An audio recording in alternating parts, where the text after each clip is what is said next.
video လေးမှာကျွန်မက professional summary ကိုဘယ်လိုရေးရမလဲဆိုတာလေးကို share သွားပေးမယ် professional summary ကိုဘယ်နေရာတွေမှာထည့်လို့ရလဲဆိုရင်ကိုယ့်ရဲ့ CV မှာပေါ့နော်ကိုယ့်ရဲ့ CV ရဲ့ထိပ်ဆုံးလေးမှာကိုယ့်ရဲ့ professional summary ထည့်လို့ရတယ်ဒါမှမဟုတ်လို့ရှိရင်လည်း LinkedIn profile မှာabout နေရာမှာပေါ့နော် introduction အနေနဲ့ကိုယ့်ရဲ့ professional summary ကိုထည့်လို့ရတယ်ဒါမှမဟုတ်လို့ရှိရင်ကိုကအလုပ်လျှောက်တဲ့နေရာမှာပွဲတွေပေါ့နော် networking ပွဲတွေမှာသူနဲ့တွေ့ကိုယ့်ရဲ့ professional summary လေးကိုကောင်းကောင်းရေးထားတာမျိုးပုံစံရှိလို့ရှိရင်အချိန်မီကြိုက်တဲ့နေရာမှာတောင်းရပါပေါ့နော်ဒီ document လေးမှာရေးထားတဲ့ဒါ formula လေးပေါ့နော် website တွေပါတယ်အများကြီးပဲကြည့်ပြီးတော့လေ့လာရင်းနဲ့ဒီ formula ဒီနောက်ဆုံးဒီ formula လေးကိုကြိုက်တယ်ပေါ့နော်အဲ့တော့ effective professional resume summary the professional summary ရေးဖို့အတွက်ဒီ formula လေးကိုလိုက်နာလို့ရှိရင်အဆင်ပြေတယ်အဲ့တော့ဘာရေးမလဲဆိုရင်ရှေ့ဆုံးမှာကျတော့ professional title ပေါ့နော်ကို့မှာကိုယ့်ရဲ့အလုပ်ရာထူးအတွက် title တစ်ခုဒါမှမဟုတ်ကိုယ့်ရဲ့ profession အတွက်ပေါ့နော်ကိုယ့်ကိုပေးထားတဲ့ရာထူးတစ်ခုရှိရဆိုရင်အဲ့ဒါကိုထည့်မယ် navigation key experiences အဓိကတော့ဒီနေရာမှာဘာလို့ကျွန်တော်လဲဆိုတော့ number လို့ကျွန်တော်ပေါ့နော်ဘယ်နှစ် experience ရှိတယ်3နှစ်5နှစ်2နှစ်9နှစ်ဒါမှမဟုတ်10 plus years ပေါ့နော်number ဒီ number တစ်ခုကိုထည့်လိုက်ခြင်းအဖြစ်ပို့ပြီးတော့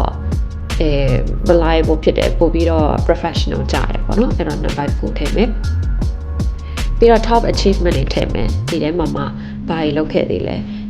ဖြစ်နိုင်လို့ရှိရင်လည်း number တွေထည့်ရေးလို့ရှိရင်လည်းရတယ်ဒါမှမဟုတ်လို့ရှိရင် milestone တွေပေါ့နော်ကိုယ့်ရဲ့ achievement တွေကိုရေးမယ်ပြီးလို့ရှိရင်ကိုကဘာ skills တွေ offer လုပ်နိုင်တယ် top skills တွေကိုယ့်ရဲ့ expertise တွေ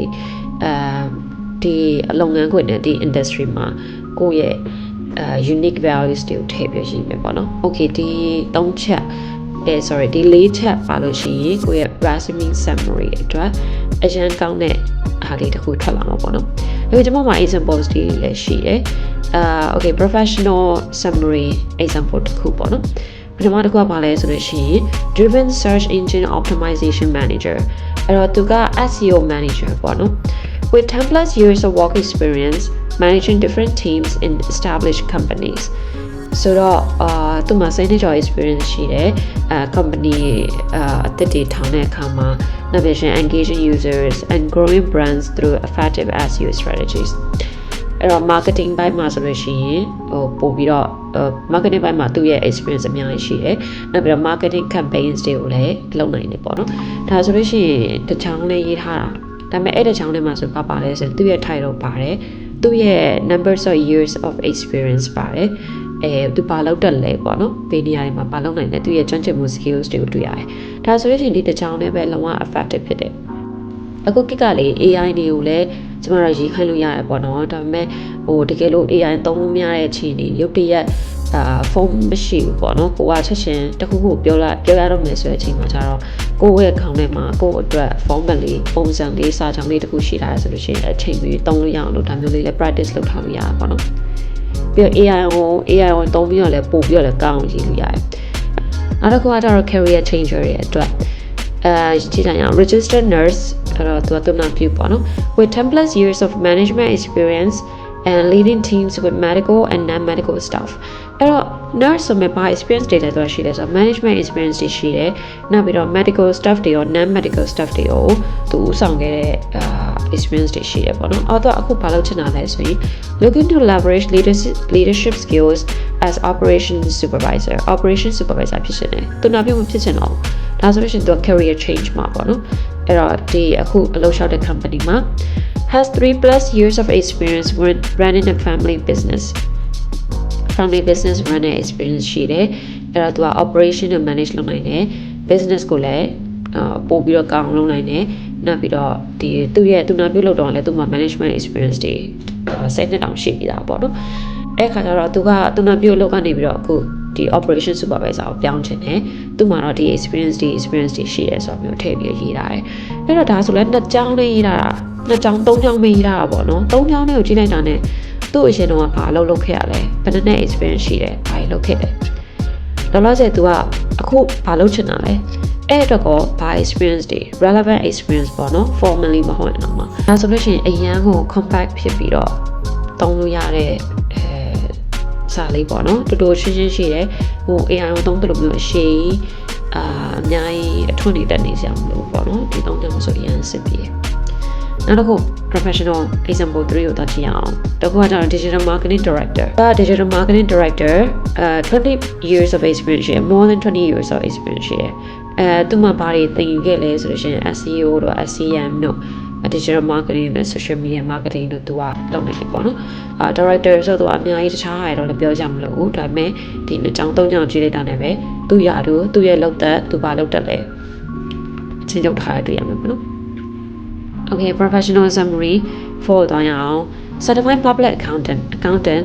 15 years of experience ရှိတယ်တို့ပဲဘေးနေရာမှာလဲပေါ့နော် accountant နေရာလဲသူရဲ့ကျွမ်းကျင်တဲ့နယ်ပယ်တွေကမတူဘူးအဲ့ခါကျတော့သူကတော့ tax တို့ risk analysis တို့မှာရှိတယ်နောက်ပြီးတော့သူကပြန်မလုပ်ခဲ့တယ်ဆိုတော့ EY မှာလုပ်ခဲ့တယ် accountant နဲ့ပြန်မှာဆိုလို့ရှိရင် EY တို့ဘာတော့ company တွေက reputation ရန်ရှိတဲ့ big four တွေမှာပါတဲ့ companies တွေပေါ့နော်အဲ့တော့သူကဒီမှာလဲလုပ်သက်ရှိတဲ့အကြောင်းကိုသူကထည့်ရတယ် EY မှာဘယ်နှစ်လုပ်ခဲ့လဲဆိုတော့10နှစ်နောက်ကကျတော့ Deloitte ပေါ့နော် Deloitte ကလည်း EY လို့ပဲ big four တဲ့ companies တွေပေါ့နော်အမှန်လိုက်9နှစ်ဆိုတော့သူရဲ့15နှစ်က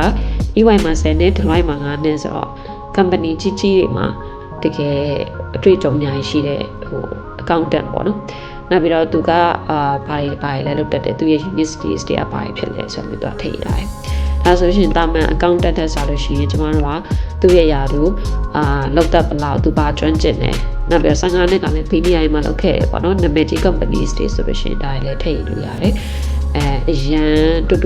နဲ့ထိရောက်တဲ့ professional summary ပေါ့နော်အဲ့တော့ကျတော့တောင်းတတဲ့အတွက် okay ကျမတို့ကလောက်တက်လည်းမရှိသေးဘူးအခုမှအလုပ်စလုပ်မယ်ပေါ့နော်ဒါဆိုအခုမှဘွဲရတယ်ဘယ်လိုရည်လို့ရမလဲဒါဆိုရင် recent marketing graduate ပေါ့နော် with 2 years of experience in creating marketing campaigns as a trainee in X company အခုနိုင်ငံခြားလူတွေဆိုလို့ရှိရင်ကြတော့သူတို့ကဘွဲမရခင်မှာလဲဒီ internship တို့ part time တို့ training တို့လုပ်ကြရပေါ့နော်သူကအဲ့အတွေ့အကြုံတွေကိုလည်းထည့်ရတယ်တကယ်လို့ကိုကအဲ့လိုမျိုးအတွေ့အကြုံမရှိဘူးဆိုလို့ရှိရင်လည်းဒီအကြောင်းမှာသင်ခဲ့ရတယ်ပေါ့နော်၄နှစ်မှာဆို2နှစ်အဲ့တော့အကြောင်းတဲ့ activities တွေဝင် join တာပဲအရင်အလုပ်ငန်းခွင်အတွေ့အကြုံတွေအများကြီးအထောက်အကူဖြစ်တယ်အဲ့တော့အဲ့ဒါလေးထည့်ရလို့ရှင်လေရနောက်ပြီးတော့ eager to learn more about ဆိုတော့သူပါရီလက်ထပ်ပြီးသင်ယူချက်တွေလဲ recent graduate ဖြစ်တယ်လို့တဲ့အရင်မရှိသေးတဲ့အတွက် eager to learn more about ဒီကိုထည့်ရလို့ရှင်လေကိုယ့်ရဲ့ professional summary မှာပို့ပြီးတော့တွေ့သွားတယ်ပေါ့နော်ဒါလေးဆိုရင်လည်းလောက်တဲ့တိတ်မရှိသေးဘူးအခုမှပေါ်ရတဲ့လူတွေဒါမှမဟုတ်ရှင်အခုမှအလုပ်တက်တွေစားရှောက်တဲ့လူတွေအတွက်ဒါမျိုးလေးလည်းထည့်ရလို့ရတယ်ဥပမာတွေကကျတော့ကျမလေး bad example အနေနဲ့ထည့်ထားတယ်ဒါပေမဲ့bad example တော့မဟုတ်ဘူးဘယ်လိုပြောရမလဲဒီအပေါ်ဟာတွေလောက် effective မဖြစ်တဲ့ examples တွေပေါ့နော်အဲ့တော့ example တစ်ခုကကျတော့ office assistant ပေါ့နော် office assistant strong organizational administrative skills တွေရှိတယ်ဒါက office assistant တွေများသောအားဖြင့်ရှိတတ်တဲ့ skills တွေပေါ့နော်အဲ့တော့agency အများကြီးနဲ့လောက်ပို့တဲ့ previous employer တွေကိုလည်းလောက်ကောင်းအောင်လုပ်ခဲ့မှုပဲပေါ့ဒါတွေတော့လုပ်နိုင်တယ်ပေါ့မဆိုးဒါပေမဲ့ number of experience တွေပါလို့ရှိရင်ပို့ပြီးတော့ကောင်းသွားမယ်ပေါ့နော်ဘယ်နှစ်လောက်သက်ရှိလဲနောက်ပြီးတော့ number လေးတစ်ခုထည့်ရလို့ရှိရင်လည်းပို့ပြီးတော့ stand out ဖြစ်မလားလို့ပေါ့နော်ဒါကတော့နည်းနည်းလေး generous နဲ့မကောင်းတော့မဟုတ်ဘူးဒီထက်ကောင်းအောင်လုပ်လို့ရတယ်ပေါ့ဒါကြတော့နောက်ထပ်professional တခု marketing professional သူကဘာလုပ်ချင်တယ်ပေါ့နော်ဒီ company မှာဘာလုပ်ချင်တယ်အားတွေကို passionate ဖြစ်လဲဒီညမှာလဲသူက marketing professional ဆိုသူရေးတာပဲရှိတယ်တကယ်တော့ professional ဖြစ်မဖြစ်ကျွန်တော်တို့ဘယ်လိုသိမလဲပေါ့နော်ခုနလိုလုပ်သက်လေးတွေတခြား project လေးတွေ number နဲ့ပတ်သက်တဲ့တခုခုထည့်ရတာလို့ရှင်တော့ပို့ပြီးတော့stand out ဖြစ်တာပေါ့နော် okay ဒါဆိုလို့ရှိရင်ဒီ video လေးမှာကျွန်တော် share ပေးသွားတာဒီ professional summary ရေးအတွက်အရင်ကောင်းတဲ့ examples လေးတွေရောနည်းနည်းပို့ပြီးတော့ကောင်းတဲ့ examples လေးတွေရောပြောထားတာပေါ့နော်အဲ့ဒီကိုဒီ formula လေးကိုသုံးပြီးတော့ရေးလို့ရတယ် professional title ပြီးလို့ရှိရင် key experience တွေကပါလဲကိုယ့်ရဲ့ achievement တွေနောက်ပြီးကိုယ့်ရဲ့ unique skills တွေ values တွေကိုထည့်ပြီးတော့ရေးခြင်းအဖြစ်ကိုယ့်ရဲ့ professional summary ကိုနေရာတိုင်းမှာသုံးလို့ရတဲ့ကြစ်လက်စာကြောင်းလေးတစ်ခုထွက်လာမယ်ပေါ့နော်ပြီးတော့မှ AI ကိုသုံးပြီးတော့လည်းပို့ပြီးတော့ကောင်းအောင်ရေးလို့ရတယ်